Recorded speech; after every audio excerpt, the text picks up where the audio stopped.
Okay, hi everyone. You may be wondering where in this title is the quantum or the cosmology or the foundations. And as you can see, there isn't. Yet I hope that in this talk I will give you some implications for possibly a quantum theory. Because every time I try to think of quantum gravity or cosmology, I keep finding myself going back to the basics, which typically for me means general relativity. But in this case, general relativity was even too complicated, so I even stepped away from that and went back all the way to Maxwell theory first. But I'll bring in gravity later on as well. So what's the plan for today? Well, we're going to start with Maxwell theory, with a little puzzle about angular momentum. And then I'll move over to general relativity. And having learned some lessons in general relativity, I'll go back to Maxwell theory and then merge the two in Einstein-Maxwell theory. And then I hope that you, in the meantime, can think about what does this all mean for the quantum theory. That's your job for today. Good. So what's the puzzle? Well, typically, right, if we think about some system in electromagnetism, I have a bunch of charges flying around, doing their complicated things. You may not necessarily want to go into all the messy details of what all these individual particles do.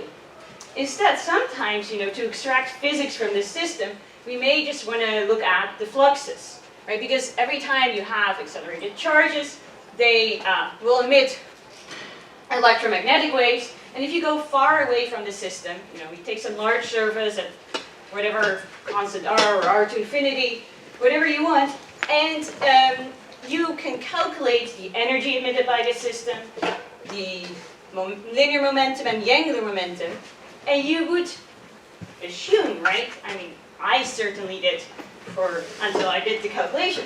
You would assume, right, that all of these fluxes would be described by the radiative degrees of freedom, right? Because the fluxes tell you how these quantities change, and you expect these quantities to change only by radiation.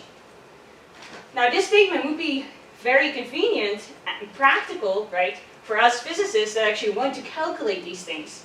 Because the radiative degrees of freedom of electromagnetism are nicely encoded in, so to say, the transverse part of your electromagnetic waves. So in this case, the transfer part, I mean, if you want, it's of course a little bit of a gauge-dependent statement if I refer to the vector potential, but you can make it completely gauge-independent. But if you want, you can think of this as being, the angular components of your vector potential. Okay, so that's a convenient statement. However, these would be the type of expressions that you would get. Right? So if you want to calculate the flux of energy, all you do is take the time derivative of your vector potential and square it, and then do some appropriate integral. Same for linear momentum, but now you weight this by some appropriate function of theta and phi, depending on which direction you want to calculate your angular momentum. Your linear momentum. And then for angular momentum, you do the same, yet again with a slightly different function, but instead, of course, now you don't take the time derivative of your vector potential squared, but you take a time derivative and some appropriate angular derivative of your vector potential. Sorry, yes? I'm missing something. I thought you were going to compute the fluxes, so I thought that was going to... Is this integral over the volume? Yes, a flux is an integral over volume in electromagnetism. Not over the surface that surrounds the volume. You're not computing the integral... For me this is the flux all over scry, say. All over null infinity. But you can take if you want, you can in principle take any constant time surface and integrate the flux. For me, flux is, not always, but is a three-dimensional, right? It's right. you take your constant time. So if you're, my worry is, if you're integrating over 3 dimensions, why don't you have the energies of the particles as well? So at null infinity, there are no charges anymore, right? Right, but you're integrating over the full volume. Which doesn't include just null infinity, it's the full volume. Good. So if you want, sure. If you take a constant time series inside of space-time, you would have to include the charges, right? Otherwise, these fluxes are kind of useless. But if you go all the way to null infinity, right? There are no bounded charges there anymore. You don't need, these terms just drop out. Even if you were to include source terms, right? Because they don't have support at null infinity, you wouldn't have them. So I'm being a little sketchy here because I'm not telling you that this is really integrated over described, but I just wanted to give you the flavor of how the formulas look. Good. Actually, and this statement that I have up here, in fact, is not quite true. This is what you would have anticipated if everything only depends on the radiative degrees of freedom. But what turns out, right, if you just take your stress energy tensor, for the physicist, if you take your stress energy tensor and you contract it with the Killing vector field and the normal, and you take the flux to infinity, then this is not the formula that you find. What you do find is this. It is corrected with this additional term, which you can think of as the charge aspect. So why do I call it the charge aspect? Well, if you were to integrate this term over a two-sphere at infinity, you would get the total charge of your system. So the angular momentum flux isn't just purely radiative. There's this interaction term as well between the radiative degrees of freedom and something that I would call the Coulombic degrees of freedom, right? The bit that isn't time dependent, the bit that's static. So I should have said, not this statement is incorrect, but the following statement is correct. Energy and linear momentum are described by the radiative degrees of freedom, but the flux of angular momentum is not. It is also, you need also the Coulombic parts of your vector potential. And I mean, you can also, you don't need to write this, of course, in terms of vector potential, even if you write it in, well, whichever way you want, you can always see that there are Coulombic degrees of freedom coming in. Even if you were to decompose it into your electric and magnetic field, it just wouldn't be as transparent what the Coulombic and the radiative degrees of freedom are, but the same story holds, of course. This is a completely gauge-independent statement that I'm making here. Good. So this is the formula for angular momentum. One question. The charge is magnetic or electric? The charge is electric. Purely electric. Yeah. So this is the formula. Now I have to admit there's some fine print to this formula. This charge aspect, it really only contributes if the total charge of your system is non-zero. So there are many cases, of course, where I just have this Q being non-zero, but the total Q being zero, right? Just take any linear combination of YLMs. If you integrate that over the two-sphere, the total charge would be zero, but your Q would not be zero. But this term, you can show, it only contributes to this flux if the total Q integrated over the two-sphere actually is non-zero. So then you may ask yourself the question, okay, that's all very nice, but is there then any physical examples where, you should really worry about this term? Let me give you a very trivial example. If we start with a static or boosted charge, if you want, right? In that case, there would be no flux emitted, right? Static, all the fluxes are zero, including the flux of angular momentum. Now I can also consider an oscillating dipole. Right? For an oscillating dipole, generically you would have that the flux of angular momentum is non-zero. But, in this case for the dipole, if I take a positive and negative charge, the total charge would still be zero. Right? So in that case, this flux would be non-zero, but this term does not contribute. But given that Maxwell theory, right, is linear, if I have solution 1 and I have solution 2, I can just take a linear superposition of the two, and I have, again, a solution, right?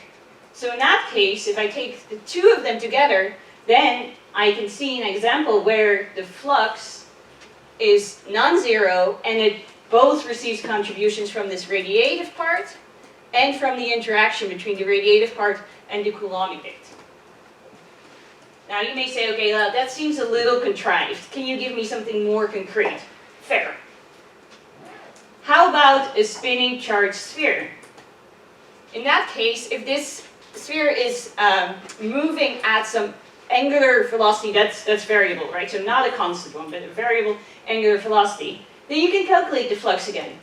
And what you find is that this is the flux, where this little m, I'll call it the magnetic dipole, is just given by, you know, the charge, the total charge of the sphere, its radius squared, and its velocity.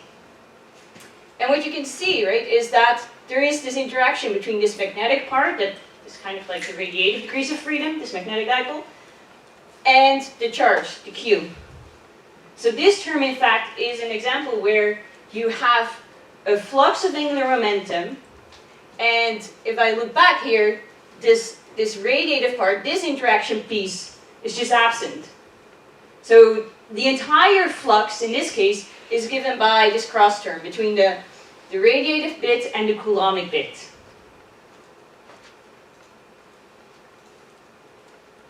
Oh yeah, and if you we're wondering what that T is, that's essentially the light travel time across the sphere.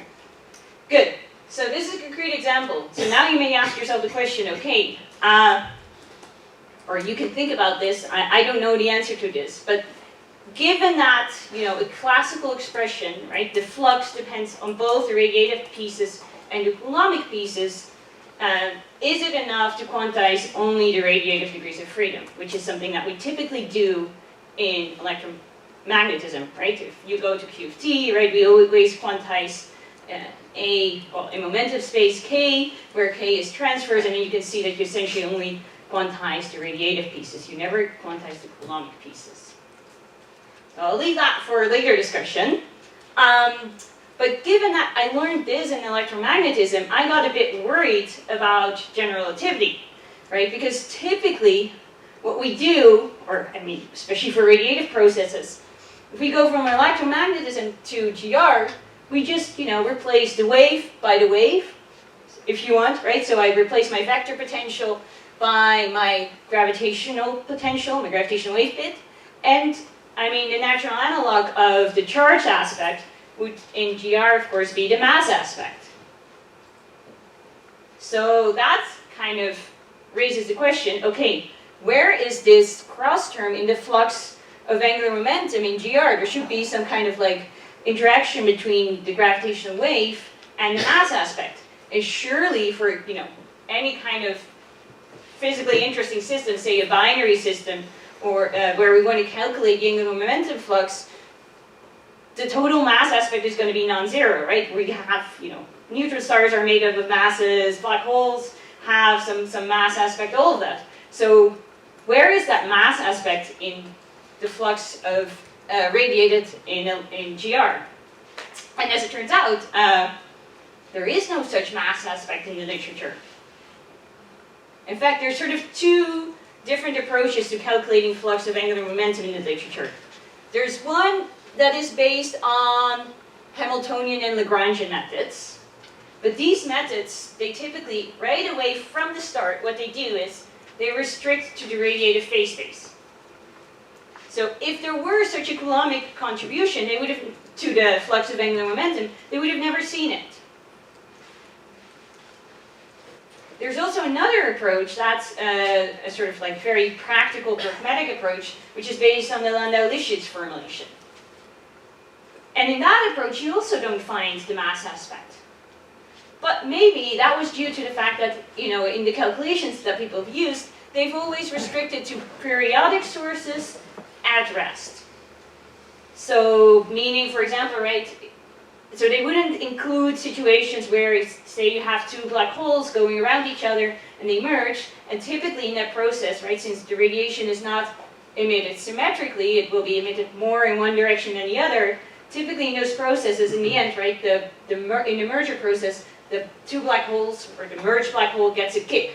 Right? So it wouldn't describe those situations where you have essentially a moving center of mass. So maybe because of that, these people never saw the mass aspect in GR either. At least that's what I thought.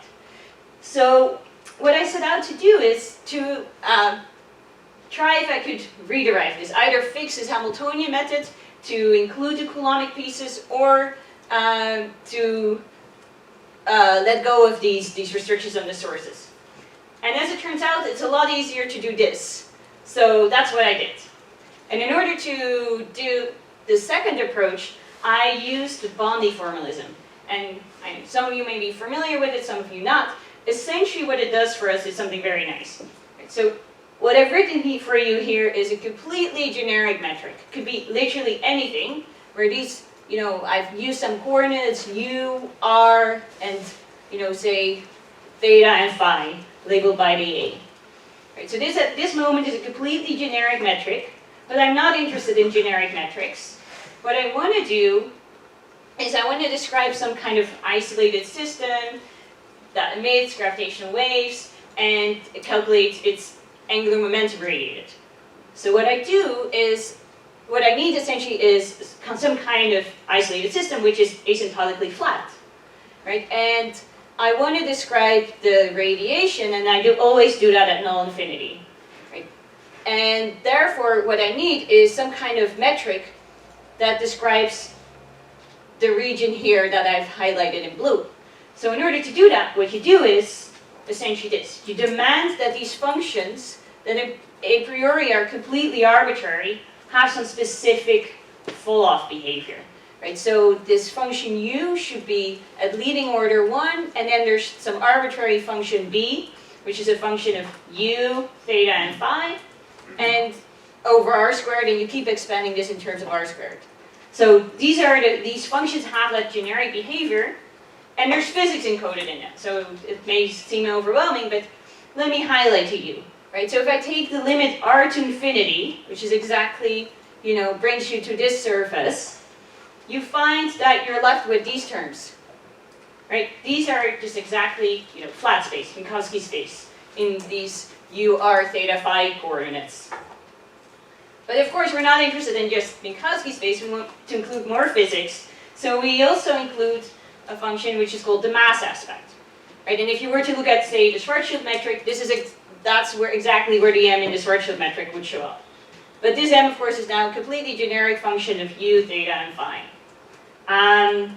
We also want to include radiation. Radiation appears here in your metric. It's sort of the 1 over r component of your angular piece of the metric in these coordinates. And then there's another function which I call the angular momentum aspect, which hangs out there. Good. So you should remember radiation is encoded in this f. Good. So now, I essentially redid this whole calculation of the Landau-Lifshitz approach using this Bondi formalism. And that's something that hadn't been done before, which is great, because using this Bondi formalism, I'm not putting any restrictions on what the source is. I'm just saying there exists some source that gives rise to this metric, but I'm not specifying what the source is whatsoever. So therefore, I could sort of readdress this question, where is the mass aspect in the flux of angular momentum? It turns out it isn't there, right? If I look at the flux, if you calculate it, you see that it only depends on f. Only f's. Where this is maybe, as you can see, only radiative terms, right? There's no mass aspect appearing. And that's an important part of this. Somehow, this flux only cares about the radiative degrees of freedom. And where this part is even, a simple term that is just a total derivative term. So you don't even have to worry about it that much. But that's a side note. So you may want, yes? So, how do you know that the f is independent of the mass? Well, so the mass is, in this formalism, is a completely, it's not a completely free function, but you can specify the mass aspect at a given u. So any u you can pick here, and once you know it there, then using Einstein's equations, of course, it's coupled to the f, but and the f determines how this m evolves over time. But m is a free function on the two-sphere that you get to specify. Like Einstein's equations don't constrain it. Therefore, it's independent. Does that answer your question? No, I think it doesn't, because if the f depends on the m, then there's the mass dependence is in the final formula you have. Good. So the mass, let's put it this way. the time derivative of the mass is determined by F. But M itself isn't, right? If you, I have this additional function of theta phi that is completely unspecified by Einstein's equations. No, but if I view M as given, then F depends on M. And then it seems that the mass dependence has entered into the final equation. So if I know, good, again, but then if you know M dot, so if you know M, then you know M dot, that I agree. And then you would know F, you wouldn't be able to extract F because M is related, the time derivative of M is related to F by F squared terms. But the same happens in electrodynamics. And the same happens, In yeah. straight class, there is an ambiguous way of separating radiative and Coulombic degrees of freedom. They are related, of course, by Maxwell equation, but there is a way of unambiguously talking about radiative modes and Coulombic modes, and I think it's exactly the same here. Of course, there's some link between the two, but one does not completely specify the other. There's some additional freedom. I mean, I can show you just by Einstein's equations. They're not completely independent, but they're also not completely constraining each other.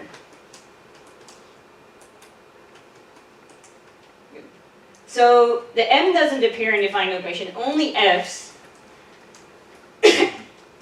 So you may want now ask yourself the question, okay, did I just literally rewrite the plain old result that already existed in the literature that was somehow that formula that was restricted to these periodic sources at rest? Is that just exactly the same for any kind of source?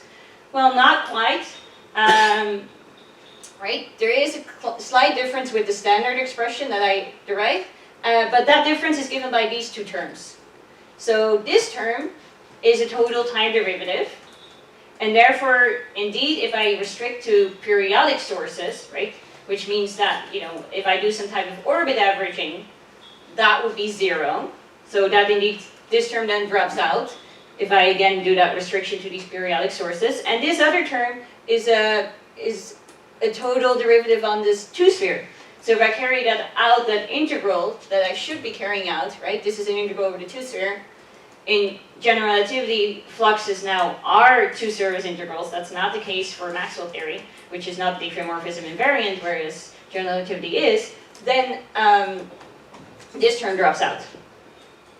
So if I restrict myself to the scenario that was previously considered in the literature, I get the same result, but the result differs by this term in particular, right? This term drops out. So, what's the punchline of this all? Well, it seems that radiative processes in electromagnetism and general relativity are very similar, except for angular momentum radiated. Right? In electromagnetism, the flux depends both on the radiative modes and on the Coulombic parts, whereas in GR, it's only the radiative modes. So that, I thought, was very interesting and puzzling. But now the saga continues. Kartik was in the audience when I presented this, and he asked, well, but you know, aren't there other definitions, or many alternative definitions, also for angular momentum? I mean, you mentioned that there are two different approaches to calculating angular momentum in GR, but this is also true in Maxwell theory. And I was like, yeah, that's a fair point. In fact, for example, right, I use this stress energy tensor approach to define what a flux is. But you could also work with Noether charges and currents and canonical charges and currents. So this is the one I use, but what do the other two give you for an answer? Well, these, and I would call all these kind of like equally natural. So yeah, these three natural definitions, if you end up doing the calculations, what you find is that only the stress energy approach contains Coulombic pieces.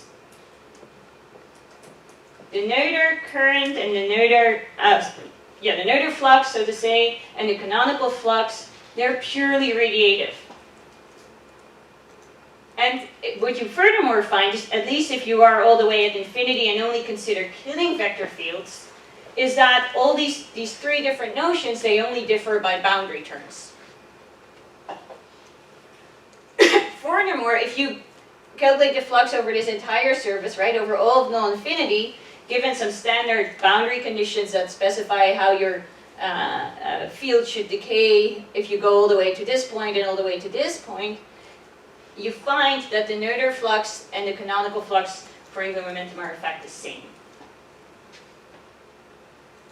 So now you may be a little confused because I told you, at least if you were paying attention, right, that the stress energy tensor is the only one that contains Coulombic pieces, but all three differ only by boundary terms. So does that mean that the Coulombic piece in the stress energy term is a boundary term too? And yes, of course it is, right? If I go back to this angular momentum expression, you can rewrite this actually just by sort of thinking of this as du times the angle or times the integral over the two-sphere. You can see that this ends up being a boundary term, right? It ends up being whatever you integrate on this point at infinity minus that point at infinity. So the Coulombic pieces in the flux of angular momentum for the stress energy one is a complete boundary term. And I always, as a physicist, I mean, even I as a physicist, used to be like, boundary terms, who cares? But now I'm like, ooh, boundary terms. Right? It really doesn't give you quite a quantitative difference, right? Which is something that I always thought, whatever, it might change the answer by like some small margin, but who cares? But it really tells a qualitative different story. So now you may ask yourself the question, okay, which one of these fluxes is the one that I should be using? Well, I would say, that one wasn't supposed to appear, but... One question. Yeah. The Noether angular momentum? The Noether angular momentum is not ambiguous by itself, by Bell-Infante standard trick. That's also true, yeah. So if I just follow sort of the straightforward path and don't add any boundary terms to my symplectic potential, then I'm talking about that path. I mean, of course, there's additional ambiguity there too. So if you wanted, you could add the Coulombic parts back into the Noether one too.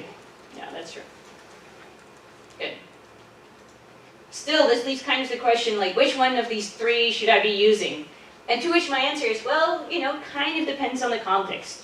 For example, right, if you want to prove stability of curved black holes to electromagnetic perturbations, it turns out that if you try to use the stress energy flux to prove some kind of positivity, which then helps you to show stability of these equations, it's useless. Because the energy flux effect, and angular momentum flux, doesn't have all the nice properties that you want. Whereas the canonical quantities do. You can all show positivity for those, and they allow you to prove mathematical stability. So in that case, I would say, use the canonical ones. But for example, right, for the spinning charged sphere example that I told to you about, if you then want to use that flux to say, that means that the sphere is going to do so and so after this, then it's a lot easier and better to use the one based on the stress energy current. So it really depends on the context, which one of these fluxes is, the most useful. So this is a very, kind of pragmatic approach. Just use whichever one kind of serves your purpose. But of course, I mean, as you would like to kind of answer the question, which one is the more fundamental one? Which one is the, some true one in some kind of sense? And in order to answer that question, I'm going to bring back GR. And I'm going to merge GR to Maxwell theory and ask this question.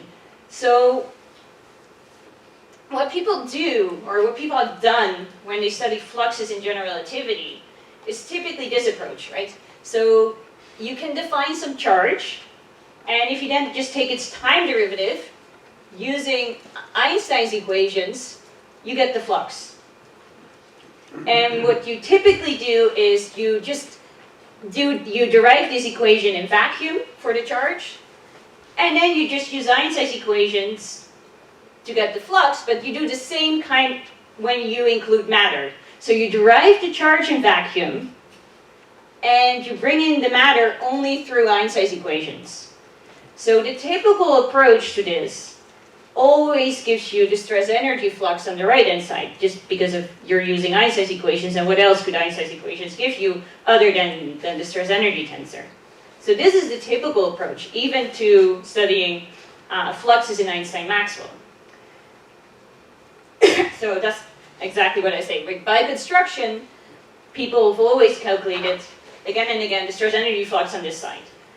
I don't want to do that. So from the start, I'm going to look at Einstein-Maxwell just as one big theory, and we're going to ask myself the question, what is its flux? And in order to answer that question, I use the word soup as formalism.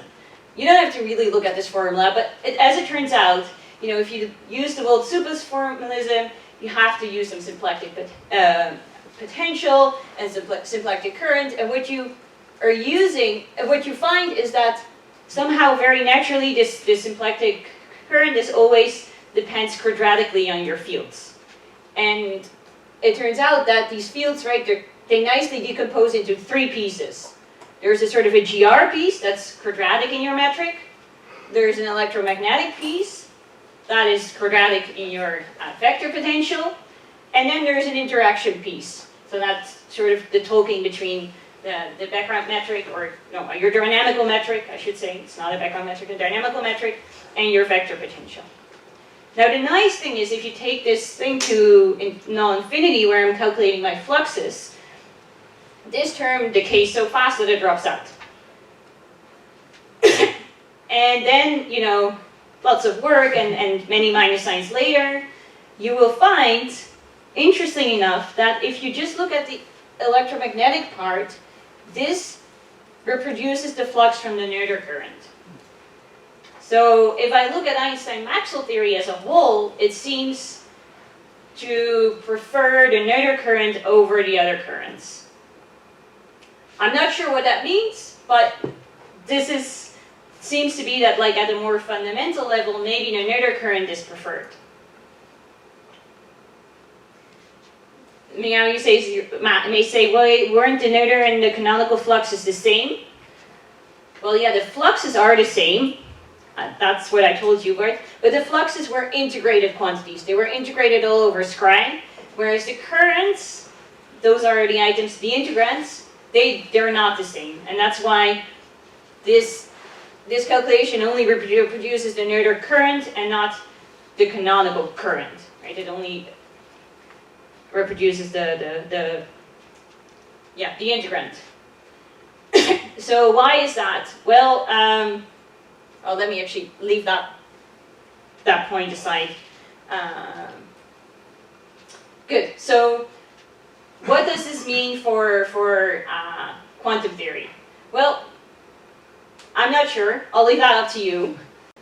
But there has been this very recent debate about the excitement of using all these conservation laws to help you out with a quantum theory, and that in the context of the information paradigm for black holes, that the conservation laws of these infinite symmetries, the BMS symmetries, are going to help you out.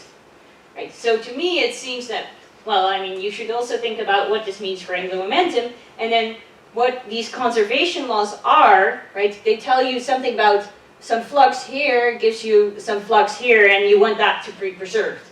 So my question is, if you want to quantize, and if this, you know, is really supposed to help you out, which fluxes are you talking about, right? If I calculate these fluxes for the Noether and canonical ones, I nicely find this decomposition between the radiative degrees of freedom here, living only here, and being able to reproduce all the fluxes, and the charged bits, they end up being, you know, at these endpoints. But if I use the stress energy flux, right, the radiative pieces and the coulombic pieces, the charge-like quantities, they're mixed up. They also end up here. If I calculate the flux, I clearly need the coulombic degrees of freedom, otherwise I get the wrong answer. So this is something to ponder about. I mean, I don't know if you adhere to this whole philosophy that all these conservation laws are going to help you in quantizing the theory, but if you do, you should be careful to think about whether you're only quantizing the radiative degrees of freedom or also the Coulombic pieces, which fluxes are you using, and how exactly, I mean, you would always hope that if you have a quantum theory, you should be able to reproduce classical results. So if you're not using or quantizing the Coulombic degrees of freedom, you should better make sure that somehow in the classical limit, you do get the right answer for angular momentum flux. So let me conclude. As you've seen, there are many different definitions of angular momentum. From a very pragmatic, practical point of view, they all have kind of their own domain of usefulness, if you want. From a quantum theory, maybe one is more preferred over the other. It seems that Einstein-Maxwell theory itself prefers the angular momentum without the Coulombic contributions, as it prefers the Noether current.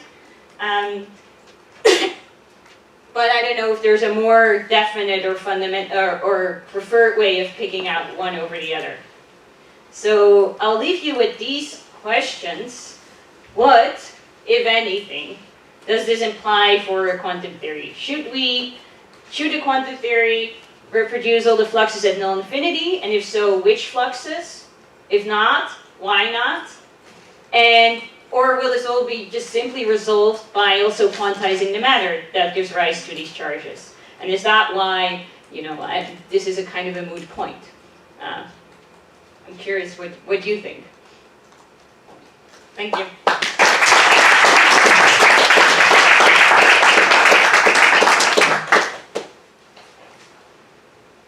Okay, Robert. Yeah, so can I try to make an analogy? So in cosmology, we quantize the matter and perturbations and the gravitational waves. And so if we were to only quantize gravitational waves, we would be forgetting about quadratic contributions to the gravitational waves from the matter perturbations. And we'd be missing the lower on the gravitational wave spectrum, which is given by the matter. Is that a fair analogy?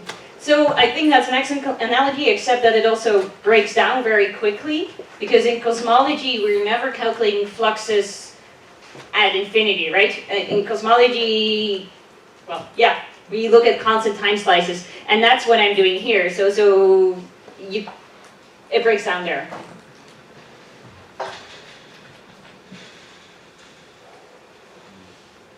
So then, do you agree that all these three quantities I described can be reached just working with the Noether current and using the Bell-infant ambiguity? Yes, you can, but then you have to motivate why you're introducing those extra terms. But yeah, of course, I mean, given that that the Noether one is ambiguous up to these extra boundary terms, you can reintroduce them. But my question is, can you define even more quantities like that using the Bell-infant ambiguity that is infinite, in fact? So other aspects will appear? Beyond the charge aspect, you're saying? Or different charge aspects than the two that you found with these other methods. So my question is the ambiguity even big? Is the ambiguity even bigger than the one that you have found? Yeah, I guess up to some extent, yes. As long as it's some quantity that you end up calculating is quadratic and is made up of the fields, the fundamental field of your theory. But you have to be careful because, I mean, in the end, even if you have boundary terms, they should be, to some extent, gauge invariant. So there's some restrictions in that sense. It will be hard, it will be difficult to come up with completely, well, you don't have complete freedom. You cannot just add any term. And I don't know how wide this space of, freedom would be in that case. But presumably you can add other terms as well. Yeah. As long as you define a balance law that has a flux and some conserved quantity, and then the flux is the derivative of some charge, and you can get there.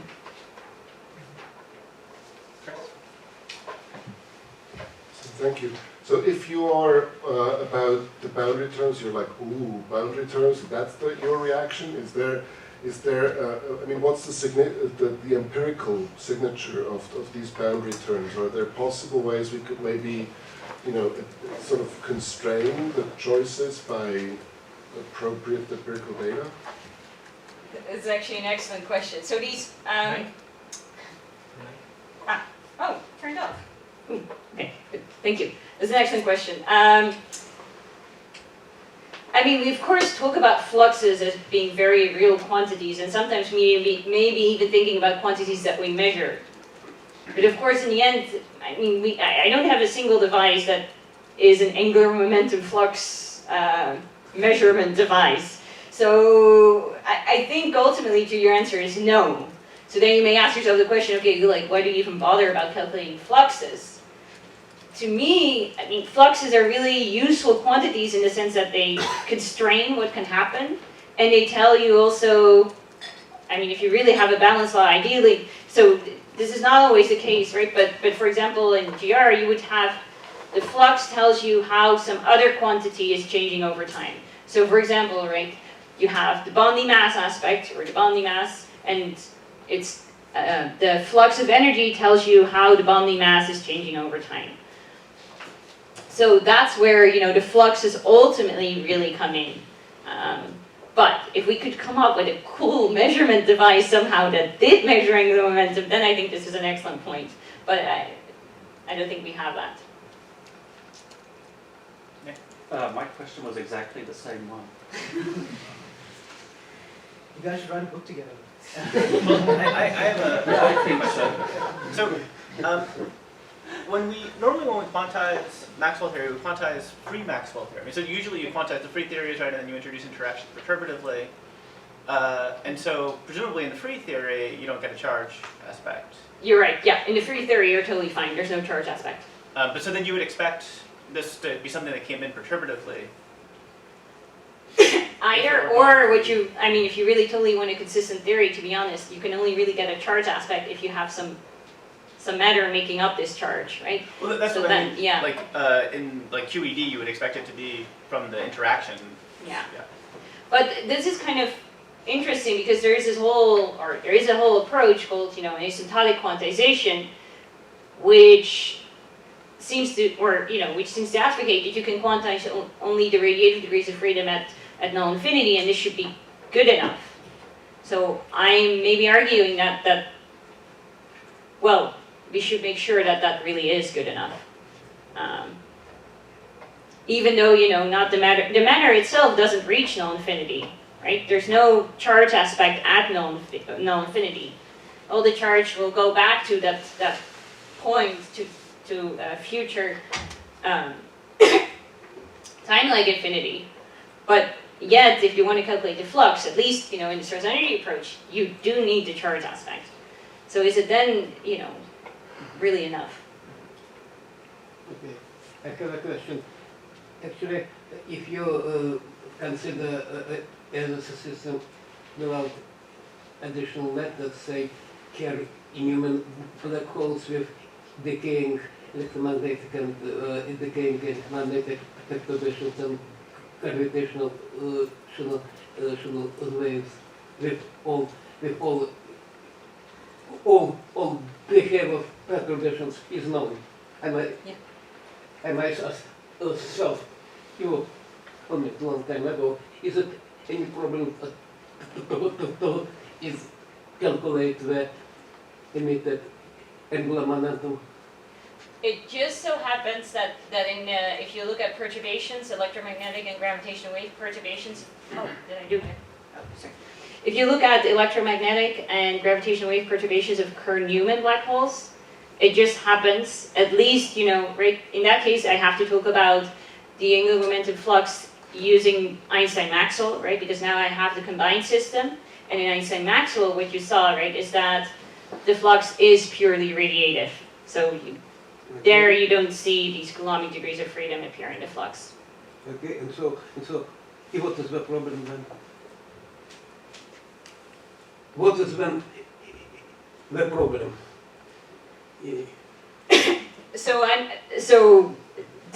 I'm pointing out this distinction between quantizing Maxwell theory and quantizing Einstein-Maxwell theory. It seems that somehow that the two are different. Right? In Einstein-Maxwell, you don't care about the Coulombic degrees of freedom. But in Maxwell itself, well, depending on which flux you pick, you do. But actually you spoke only about classical. Yes, yes, yes. I'm just, by studying the classical theory, I'm asking questions to the experts in the quantum theory or I try to probe, give some ideas to think about for the quantum theory based on classical results. Because ultimately, well, at least that's what I personally think, right? In the end, any quantum theory should be able, in the right limit, reproduce the classical results. Well, what's more, as you said yourself, the case of the inhuman black holes just gives us a hint that only radiative degrees. That has to be context. No, at least as we are speaking about behavior infinity. Yeah, so maybe if you want to quantize gravity, you don't need to worry about it, but if you want to quantize just your standard electromagnetic theory, then you do need to worry about it.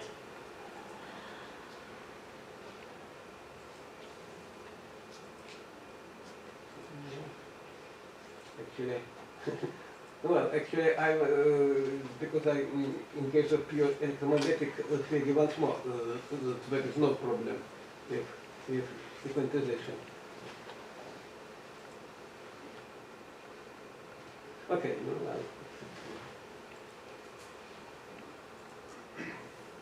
so, that's all, because it was an impression that it's a purely technical problem.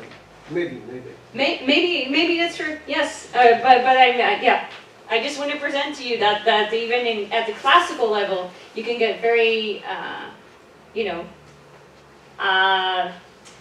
physically different answers, right? I mean, to say whether Coulombic degrees of freedom contribute yes or no is quite a big statement. I would say personally, and to me it was a surprise that the Coulombic degrees of freedom actually entered in any version of flux you would have defined. A priori, I would have said, no, any flux you come up with surely must be 100% radiative. You should never expect any Coulombic degrees of freedom to appear there.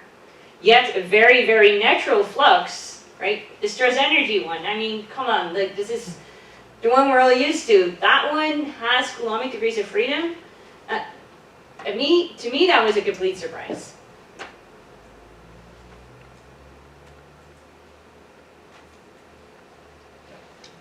Just a matter of names. These Coulombic charges is one of the soft charges of infinity, right? Yeah, it's one of the soft one of charges. them. Yeah. And they are zero if there is non-zero if there is memory effect that people. Yes, correct.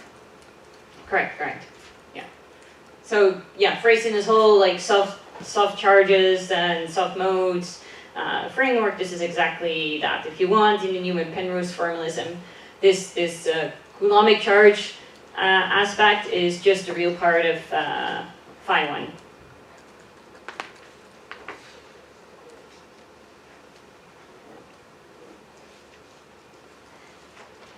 So I'm trying to get a picture of the message you want to deliver. Suppose I do QED in a standard textbook way. I don't learn about these interesting points you point out. So what do you think is the reason? Is it because I never considered no infinity in standard QED? Yeah, you typically answer, or you focus on very different processes, right? I mean, in the end, with any type of QFT, what we typically end up calculating are scattering amplitudes or decay rates, or we don't ask these questions that we typically ask of a classical theory. So would you expect if I do say QED on curved spacetime, there's some phenomena where there is relevance, like on a black hole background? Yeah, anytime you do actually something on a fixed background, so a non-dynamical background, then you will, I would claim, at least if you use the stress energy flux again, then you should see these Coulombic degrees of freedom appear. Also in QED. And what if it's a dynamical background, there's a difference? Yeah, because on a dynamical background, you wouldn't necessarily, or then I would advocate to use the Boltzmann formalism, in which case the Coulombic degrees of freedom don't appear. Okay, so maybe another question. So I learned quantum gravity in the modern era where people, tell you need to do things non-perturbatively, which is preferred. And it seems this classical calculation, about gravitational radiation, it's in a perturbative setting. So is there any single lesson I draw if I want to do non-perturbative quantum gravity? So the result, I don't know, the result that I refer to is at least the GR result, and also the Einstein-Maxwell result is in full GR. I'm not linearizing GR in any way or in anything. So it is a non-perturbative result. I mean, it looks maybe perturbative because if you actually if you were to linearize gravity around any fixed background, the expression would formally look the same. But it is, since I use the Bondi formalism, is a completely non-perturbative, full GR, no linearization whatsoever. Of course, it is GR, but complete in GR, but it is restricted to this class of solutions that are asymptotically flat. So, I mean, the flux that I indeed refer to, it doesn't apply to cosmological spacetimes, because they are not asymptotically flat. Or, some other spacetimes that you could consider. But within this still very big class of solutions, this formula would apply. So then, maybe this is outside of your scope of focus, but is there something I learned to do non-perturbative quantum gravity from the ideas you presented?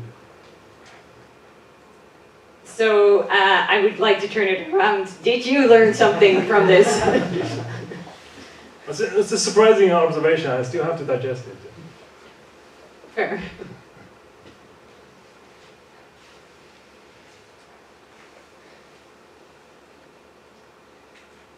Okay, please join me in thanking Beatrice.